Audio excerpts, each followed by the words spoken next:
महाराष्ट्र में शिवसेना खंड खंड होने की कगार पर खड़ी है। बागी गुट के नेता एकनाथ शिंदे का अगला फैसला क्या रहने वाला है, इसे लेकर चर्चाएं बेहद तेज हैं। इस बीच एक बड़ी हलचल बीजेपी की ओर से भी महसूस होती दिखाई दे रही है। कहा जा रहा है कि एकनाथ शिंदे बहुत जल्द बीजेपी के साथ हाथ मिला सकते हैं। कहा जा रहा है कि महाराष्ट्र में इस नए गठजोड़ के साथ सरकार का भी गठन होगा और उसके लिए गुपचुप वाला प्लान भी तैयार किया जा रहा है। महाराष्ट्र के सियासी गलियारों में इस बात की जोरदार चर्चा है कि इस नए फॉर्मूले के तहत दोनों पक्ष उन तमाम पहलुओं और शर्तों पर विचार कर सकते हैं जिन पर दोनों सहमत हो सकें। इस बीच बैठकों का दौर भी जारी है। एकनाथ शिंदे अपने समर्थक विधायकों के साथ एक बैठक करने जा रहे हैं, जिसे लेकर कहा जा रहा है कि इस बैठक में वे बीजेपी के साथ हुई चर्चा और आपसी सहमति की शर्तों पर विधायकों के साथ भी विचार विमर्श करेंगे। उसके बाद ही आगे की रणनीति तय की जा सकेगी। वैसे इस बीच चर्चा इस बात को लेकर भी है कि एकनाथ शिंदे बीजेपी के साथ अगर गठजोड़ करते भी हैं तो उनकी चाहत होगी कि वे डिप्टी सीएम का पद हासिल कर सकें। इसके अलावा शिंदे अपने पक्ष के विधायकों में से 8 के लिए कैबिनेट में जगह पक्की करना चाहेंगे, जबकि कहा यह भी जा रहा है कि 5 विधायकों के लिए राज्य मंत्री के दर्जे की भी मांग कर सकते हैं। इस बीच एक चर्चा ऐसी भी है कि शिंदे अपने साथ के उन निर्दलीय विधायकों के लिए भी मंत्री पद की मांग कर सकते हैं, लेकिन उसमें शर्त यह हो सकती है कि बीजेपी उन्हें अपने कोटे में से मंत्री बनाए। इस फॉर्मूले के तहत कैबिनेट में बीजेपी की ओर से 29 मंत्री होंगे। राजनीतिक पंडितों का कहना है कि अगर बीजेपी के साथ उनकी बात आगे बढ़ती है और इन संभावित शर्तों पर सहमति बनती है तो सरकार में उनके गुट की मजबूत स्थिति हो जाएगी। इस समय एकनाथ शिंदे के गुट में 8 विधायक ऐसे हैं जो मौजूदा सरकार में अब तक मंत्री थे। ऐसे में सूत्रों के हवाले से जो बातें निकलकर सामने आ रही हैं, उनके मुताबिक वे अपने लिए उन्हीं मंत्रालयों की मांग कर सकते हैं जिसे अब तक वे संभाल रहे थे। इस बीच एक और ऐसी बात निकलकर सामने आ रही है जो शिवसेना में उद्धव खेमे की मुश्किलें बढ़ाती दिख रही है। इस सिलसिले में तमाम मीडिया रिपोर्ट्स जिस बात की तस्दीक करती दिख रही हैं, उनके मुताबिक शिवसेना के 18 सांसदों में से 14 सांसद ऐसे हैं जो एकनाथ शिंदे गुट के संपर्क में हैं। हालांकि इसे लेकर अब तक कोई औपचारिक जानकारी सामने नहीं आई है, लेकिन अगर इस तरह की चर्चाओं में वाकई दम है तो ये बात उद्धव ठाकरे के लिए दूसरा बड़ा झटका साबित हो सकती है। महाराष्ट्र में जारी सियासी संकट के बीच अब महाविकास आघाड़ी सरकार की मुश्किलें और बढ़ने वाली हैं, क्योंकि 22 से 24 जून के बीच उद्धव सरकार ने 160 सरकारी प्रस्तावों को जारी किया है, जिसको लेकर महाराष्ट्र के राज्यपाल भगत सिंह कोश्यारी ने राज्य के मुख्य सचिव को पत्र लिखकर 22 से 24 जून तक राज्य सरकार की ओर से जारी किए गए सभी सरकारी प्रस्तावों और परिपत्रों की पूरी जानकारी देने को कहा है। बता दें कि राज्यपाल भगत सिंह कोश्यारी ने ये पत्र महाविकास आघाड़ी सरकार की ओर से सरकारी प्रस्तावों को जारी करने के बाद लिखा है। पत्र के मुताबिक राज्यपाल ने 22 से 24 जून को राज्य सरकार की ओर से जारी जीआर के बारे में पूरी जानकारी देने को कहा। मीडिया रिपोर्ट्स के मुताबिक शुक्रवार को प्रवीण दरेकर ने महाराष्ट्र के राज्यपाल भगत सिंह कोश्यारी से पिछले कुछ दिनों में महाविकास आघाड़ी सरकार की ओर से लिए गए अंधाधुंध फैसलों के खिलाफ हस्तक्षेप करने का आग्रह किया था। बता दें कि शिवसेना नेता एकनाथ शिंदे के विद्रोह ने महाविकास आघाड़ी के मोर्चे पर बड़ा संकट खड़ा कर दिया है और राज्य में सत्ता का संघर्ष जारी है। लोकमत न्यूज 18 की रिपोर्ट के मुताबिक एक तरफ शिवसेना बागियों को वापस लाने की तैयारी कर रही है तो दूसरी तरफ महाविकास आघाड़ी फैसले लेने पर जोर दे रही है। सरकार की ओर से जारी 160 प्रस्तावों पर अब राज्यपाल ने इसकी जानकारी मांगी है। वहीं एकनाथ शिंदे और शिवसेना के ज्यादातर विधायकों के बागी होने के बाद महाविकास आघाड़ी सरकार पर संकट के बादल मंडरा रहे हैं। इस बीच राज्य सरकार ने 22, 23 और 24 जून को 160 जीआर जारी किए हैं।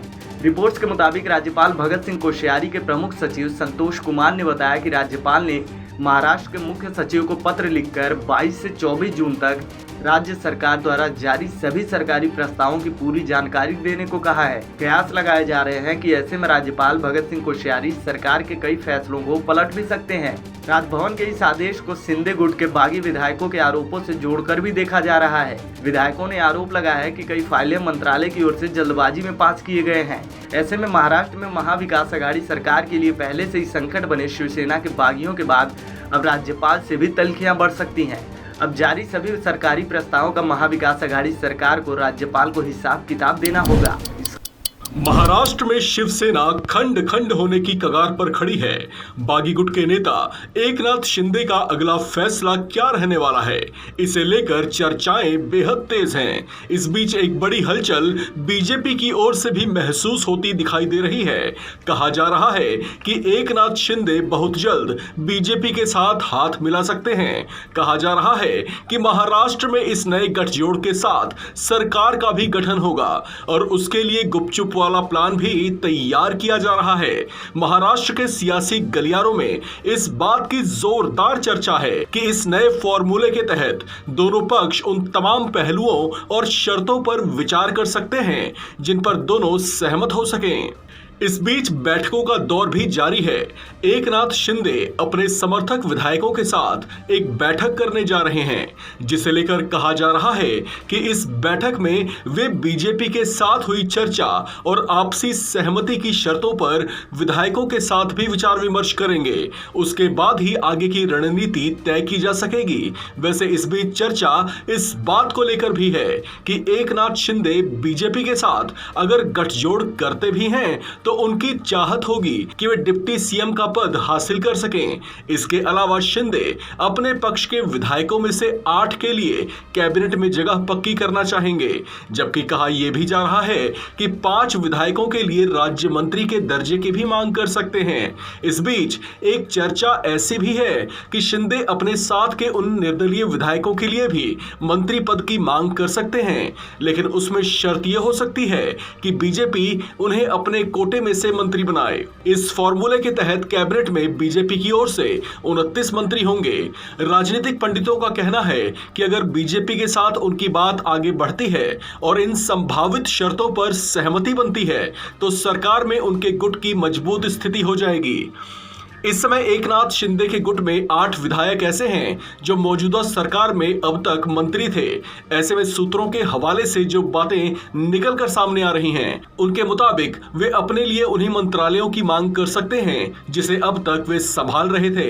इस बीच एक और ऐसी बात निकल कर सामने आ रही है जो शिवसेना में उद्धव खेमे की मुश्किलें बढ़ाती दिख रही है। इस सिलसिले में तमाम मीडिया रिपोर्ट्स जिस बात की तस्दीक करती दिख रही हैं, उनके मुताबिक शिवसेना के 18 सांसदों में से 14 सांसद ऐसे हैं जो एकनाथ शिंदे गुट के संपर्क में हैं। हालांकि इसे लेकर अब तक कोई औपचारिक जानकारी सामने नहीं आई है, लेकिन अगर इस तरह की चर्चाओं में वाकई दम है तो ये बात उद्धव ठाकरे के लिए दूसरा बड़ा झटका साबित हो सकती है। ऑल्ट न्यूज के सह संस्थापक मोहम्मद जुबैर को दिल्ली पुलिस ने धार्मिक भावनाओं आहत करने के आरोप में सोमवार को गिरफ्तार किया। दिल्ली पुलिस ने उन्हें आईपीसी की धारा 153, 295 के तहत गिरफ्तार किया गया है। वहीं आज मोहम्मद जुबैर को एक दिन की पुलिस रिमांड पर भी भेज दिया गया। मोहम्मद जुबैर की गिरफ्तारी को लेकर विपक्षी पार्टियों सहित तमाम लोग दिल्ली पुलिस की कार्रवाई का विरोध कर रहे हैं। मोहम्मद जुबैर की गिरफ्तारी को लेकर कांग्रेस नेता राहुल गांधी ने ट्वीट करते हुए लिखा है कि बीजेपी की नफरत, कट्टरता और झूठ को उजागर करने वाला हर शख्स उनके लिए खतरा है। सत्य की एक आवाज को गिरफ्तार करने से केवल 1000 और पैदा होंगे। अत्याचार पर सत्य की हमेशा विजय होती है। वहीं इसके साथ ही AIMIM प्रमुख असदुद्दीन ओवैसी ने कहा, दिल्ली पुलिस ने मोहम्मद जुबैर को झूठे मामले में गिरफ्तार किया। जुबैर कहाँ है? अगर जुबैर को कुछ होता है तो मोदी सरकार इसकी जिम्मेदार होगी। हमें बताया गया है कि वह एक वाहन में है। उसकी गिरफ्तारी तो कर ली गई, लेकिन नुपुर शर्मा को अभी तक गिरफ्तार नहीं किया गया। हम देश के प्रधानमंत्री से पूछना चाहते हैं कि नुपुर शर्मा को क्यों गिरफ्तार नहीं कर रहा? क्यों भारत के प्रधानमंत्री नुपुर शर्मा को बचा रहे हैं? क्यों बचा रहे?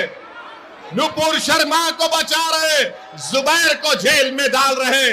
बताइए देश के प्रधानमंत्री, आपने तो इमरजेंसी को कंडेम किया था, मगर ये क्या हो रहा है हमारे देश में?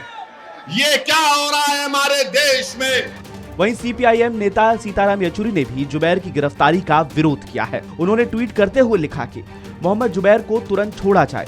मोदी सरकार असुरक्षित और भ्रामक खबरें फैलाने वाली, नफरत की उनकी मशीन के बारे में सच दिखाने वाले से डर गई है। आपको बता दें कि जुबैर को जिन धाराओं के तहत गिरफ्तार किया गया है उनमें दोषी पाए गए व्यक्ति को अधिकतम 2 साल तक के लिए कारावास की सजा का प्रावधान है और उस पर आर्थिक दंड भी लगाया जा सकता है या फिर उसे दोनों ही तरह से दंडित किया जा सकता है। यह एक संज्ञेय अपराध है जो गैर जमानती है। ऐसे मामलों की सुनवाई कोई भी मजिस्ट्रेट कर सकता है। देश में कोरोना मामले में एक बार फिर से तेजी देखी गई है। रोजाना कोरोना केसों में इजाफा हो रहा है। ऐसे में स्वास्थ्य मंत्रालय ने राज्य सरकारों को कोरोना नियंत्रण के लिए हर संभव कोशिश करने को कहा। महाराष्ट्र और केरल में एक बार फिर से कोरोना की रफ्तार ने डराना शुरू कर दिया है। दूसरी और तीसरी लहर में भी महाराष्ट्र और केरल सबसे ज्यादा आंकड़ों वाला राज्य था। देश में कोरोना संक्रमण खतरनाक होता जा रहा है। पिछले कुछ दिनों में दैनिक मामलों में तेजी से इजाफा हुआ है। हर दिन कोरोना के 10,000 से ज्यादा नए मामले सामने आ रहे हैं। केंद्रीय स्वास्थ्य मंत्रालय की रिपोर्ट के मुताबिक बीते 24 घंटे में 11,793 नए कोरोना मामले सामने आए हैं। भले ये संख्या सोमवार के मुकाबले कम हो, लेकिन आंकड़े डराने वाले हैं। सोमवार को देश में 17,073 नए मामले सामने आए थे। केंद्रीय स्वास्थ्य मंत्रालय के आंकड़ों के मुताबिक देश में सक्रिय कोरोना मरीजों की संख्या में भी तेजी से इजाफा हो रहा है। देश में अब सक्रिय मामलों की संख्या 1 लाख के करीब पहुंच गई है। मंगलवार के आंकड़ों के मुताबिक देश में 96,700 कोरोना मरीजों का इलाज जारी है। देश में कोरोना से होने वाली मौतों की संख्या में भी उतार चढ़ाव अब जारी है। पिछले 24 घंटे में कोरोना ने देश में 27 लोगों की जान ले ली, जबकि एक दिन पहले 21 लोगों की मौत हुई थी। अब देश में कोरोना से होने वाली कुल मौतों का आंकड़ा 5,25,047 तक पहुंच गया है। इस खबर में फिलहाल इतना ही। अपडेट्स के लिए बने रहिए वन इंडिया हिंदी के साथ।